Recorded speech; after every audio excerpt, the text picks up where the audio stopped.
I heard them decide my fate through a door that was not fully closed. It was a fate of erasure, a quiet banishment disguised as a practical arrangement. My stepmother's voice, sharp and glossy as new taffeta, cut through the low murmur of my father's defeated tones. Rose is the asset, my lord. We cannot have Alara lingering about like a gray moth when the Duke comes to call.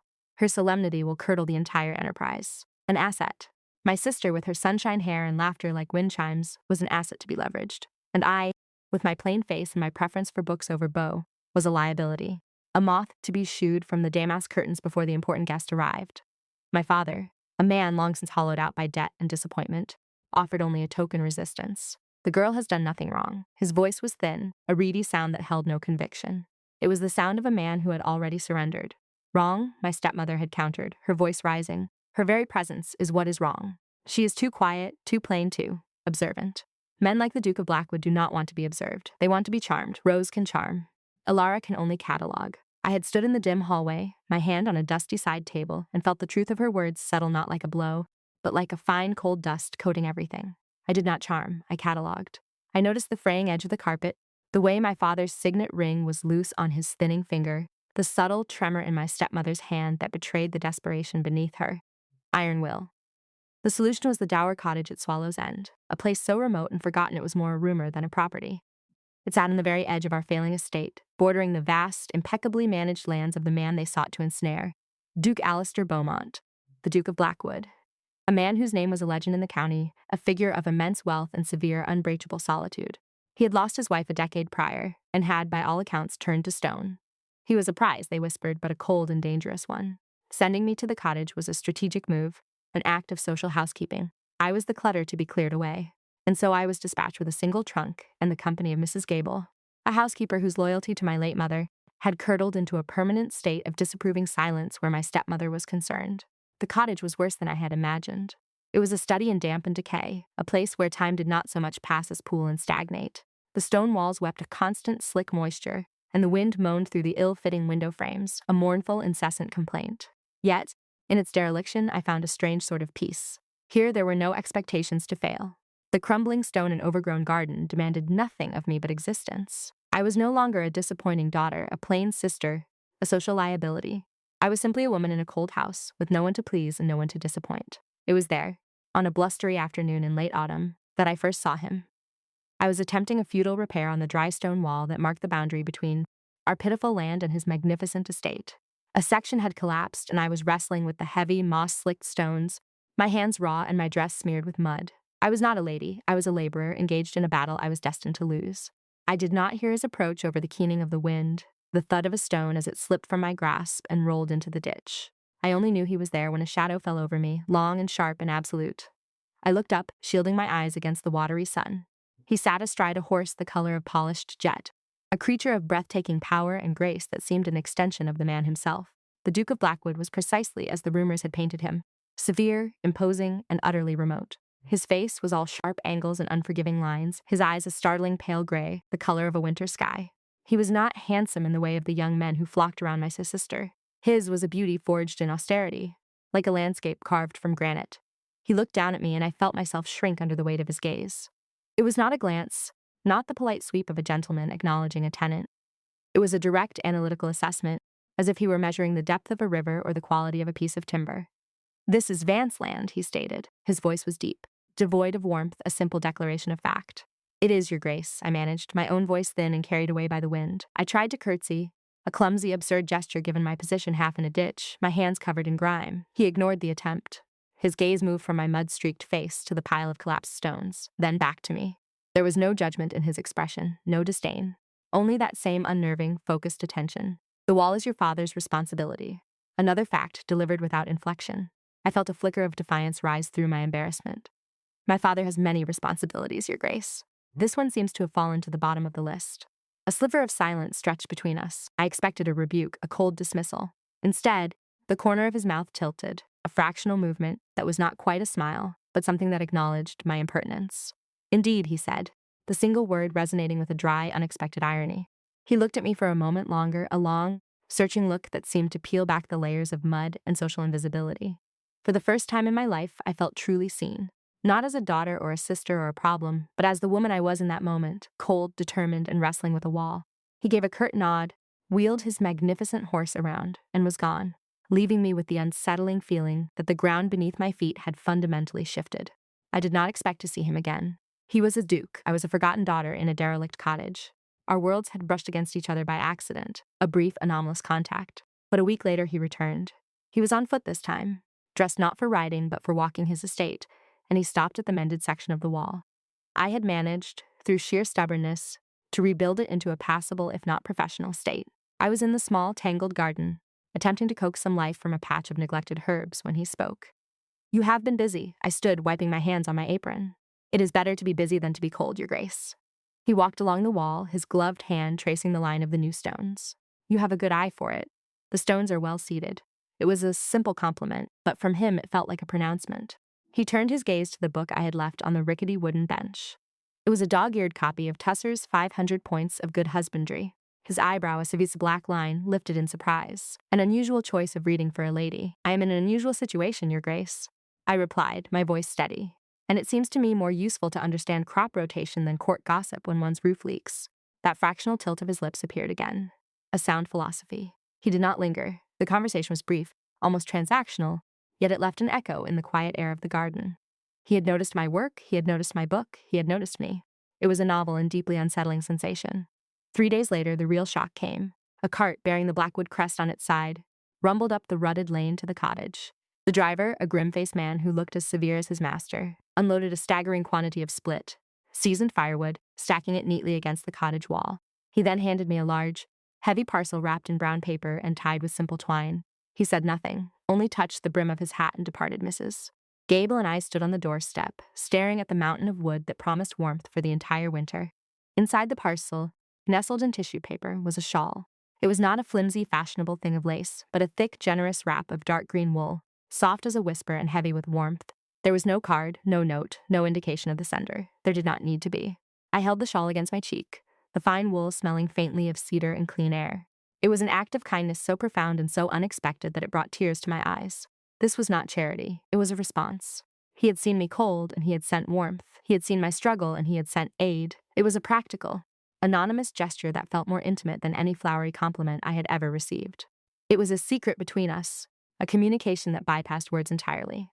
His visits became a quiet routine. He would appear in the late afternoon, always under the guise of inspecting a fence line or observing the drainage in the lower fields. We would talk, our conversations meandering from the practicalities of estate management, a subject on which I discovered I had surprisingly firm opinions, to the books we had both read. He spoke of philosophies and histories, and I found myself speaking of my own thoughts, ideas I had never dared to voice to anyone for fear of being dismissed as too serious or too clever. With him, I felt neither. I felt heard. Mrs. Gable, my silent sentinel, would bring out a tray with 2 cups of tea, her expression unreadable but for the faint softening around her eyes. She approved. These chaperoned, intellectually charged meetings in the fading light became the center of my world. I learned the nuances of his rare smiles, the way his eyes would warm from winter gray to the soft color of slate when something I said interested him. He learned, I think, that my quietness was not emptiness, but a space filled with thoughts. One afternoon, he brought a book with him, a slim volume bound in dark blue leather. I recalled our conversation about Roman agricultural techniques, he said, holding it out to me. I thought this might be of interest. It was a rare translation of Columella's De Re Rustica. As I reached for it, my fingers brushed against his. The contact was brief, a fleeting warmth of skin against skin, but it sent a jolt through me, sharp and clean as a lightning strike. The air thickened, suddenly charged with a significance that had nothing to do with ancient farming methods. We both drew our hands back as if burned. His gaze held mine, and in that moment, the careful edifice of polite, intellectual discourse crumbled, revealing something far more potent and perilous beneath. "Thank you," I whispered, my voice a thread. He gave a stiff nod, his jaw tight. The easy rhythm of our conversation was broken. He left soon after, the silence he left behind ringing with all the things we had not said. The book felt heavy in my hands, a tangible symbol of the changing landscape between us.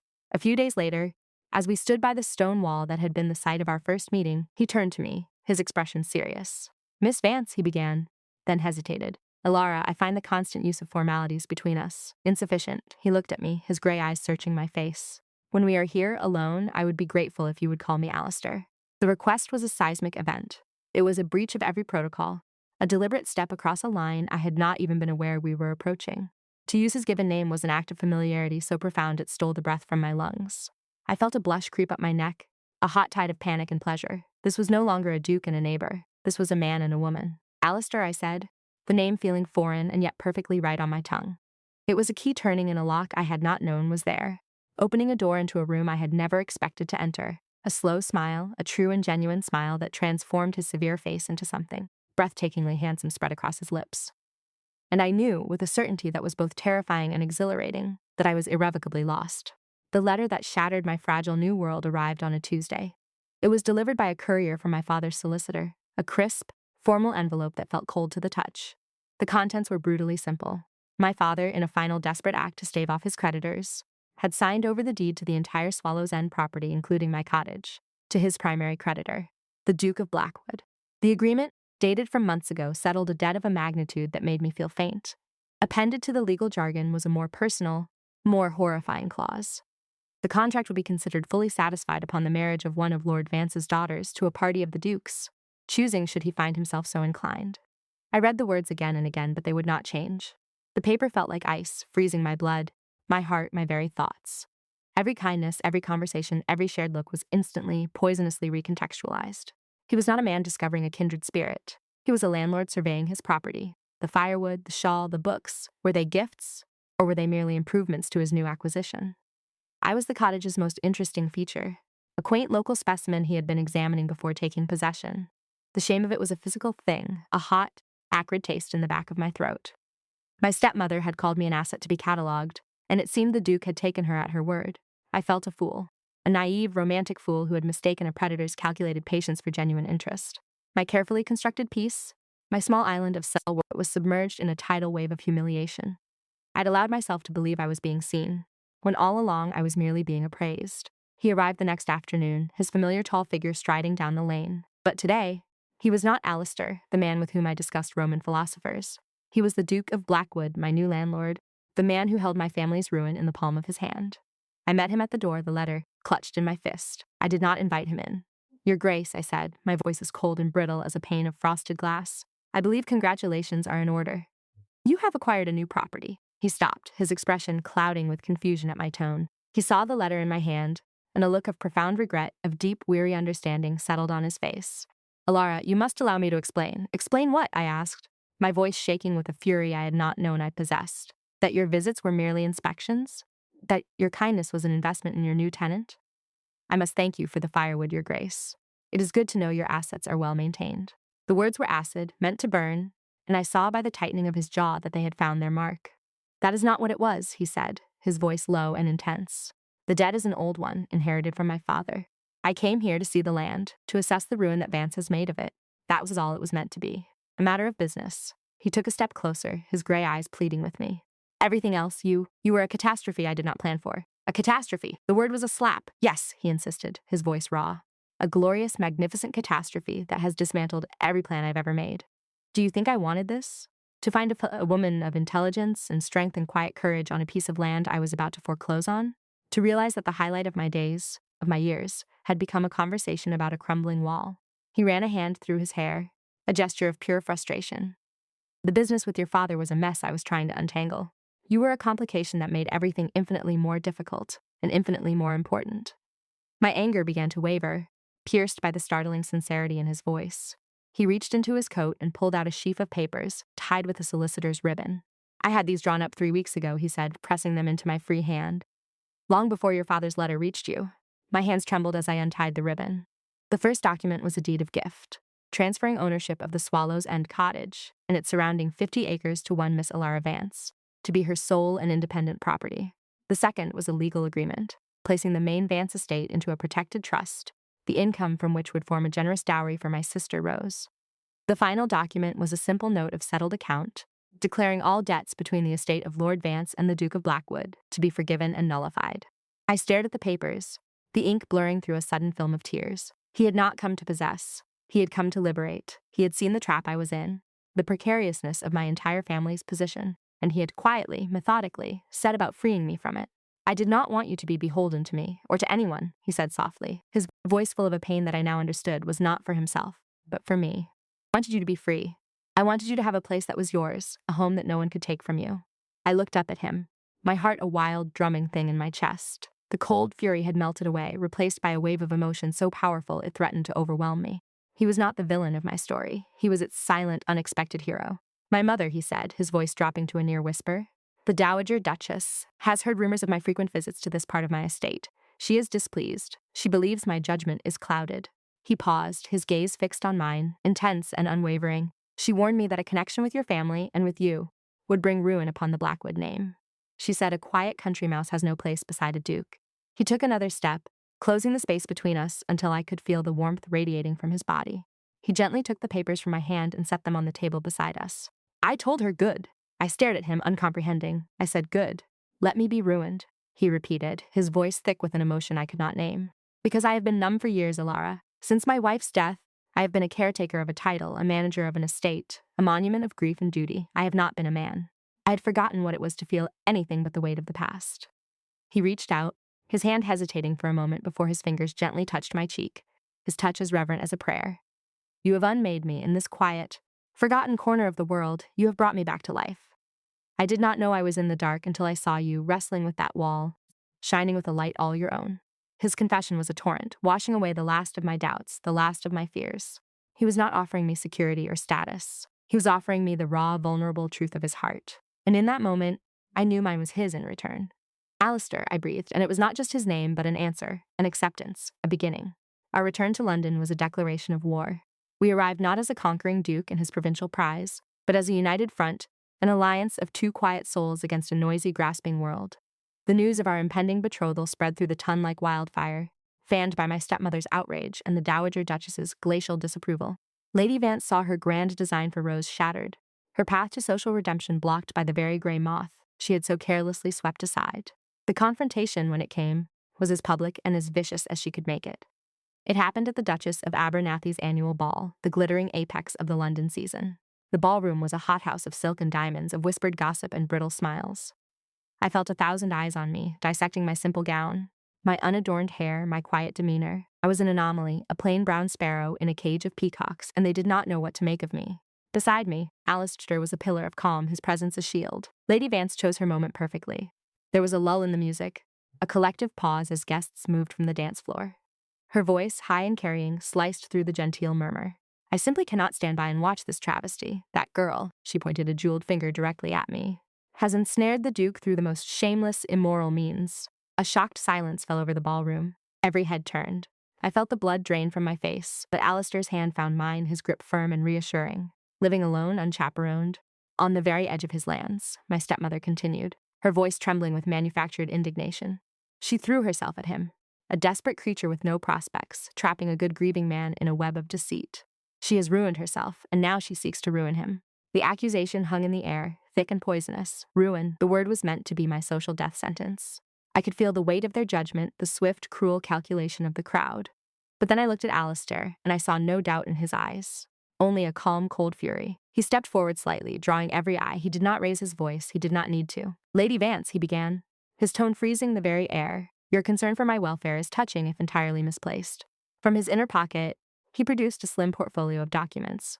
He addressed the room, his voice clear and precise. You speak of traps and deceit. Let us speak of facts. He held up a paper. This is a legal instrument dated 6 weeks ago, forgiving in its entirety the substantial debt owed to my estate by Lord Vance, a debt that would have seen him and his family in Fleet Prison. A collective gasp went through the crowd. He held up a second.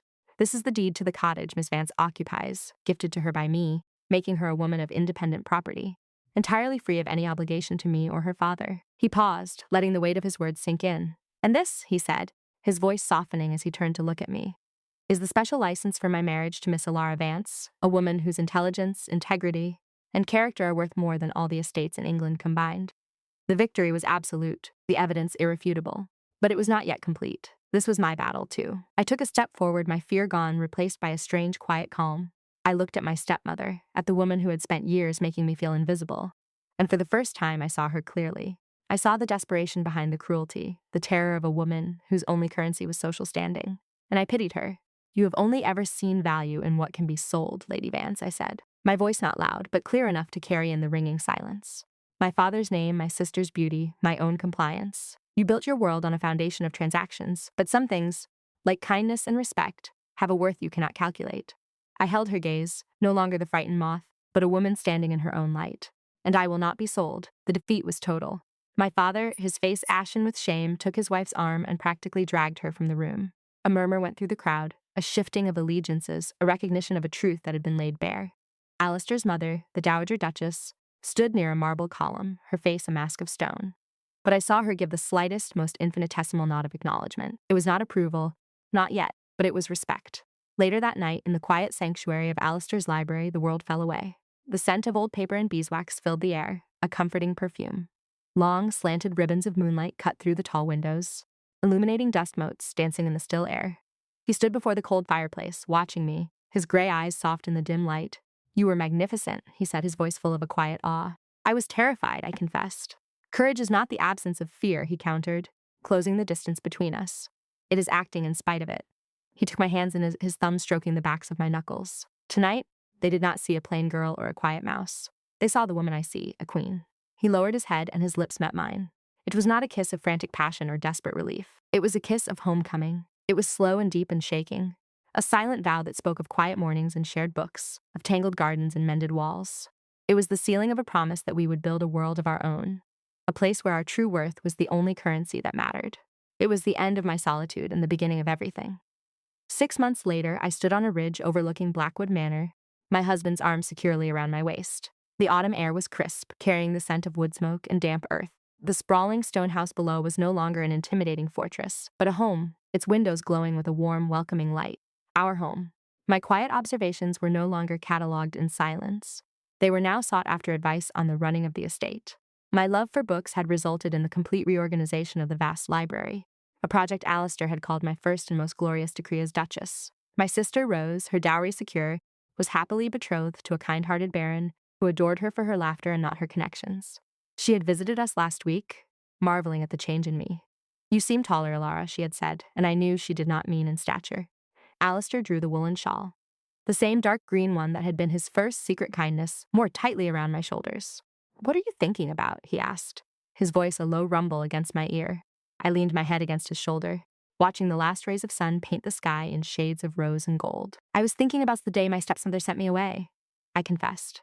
"She sent me to a cold, derelict cottage to make me invisible. She wanted to erase me from the story." He was silent for a moment, his arm tightening around me. "And did she?" I smiled, a real, genuine smile that reached my eyes. "No," I whispered, turning to face him. "She sent me to the one place in the world where I was destined to be found." He bent his head and kissed me, a soft affirmation under the vast and darkening sky, and I knew with every fiber of my being that I was finally truly home.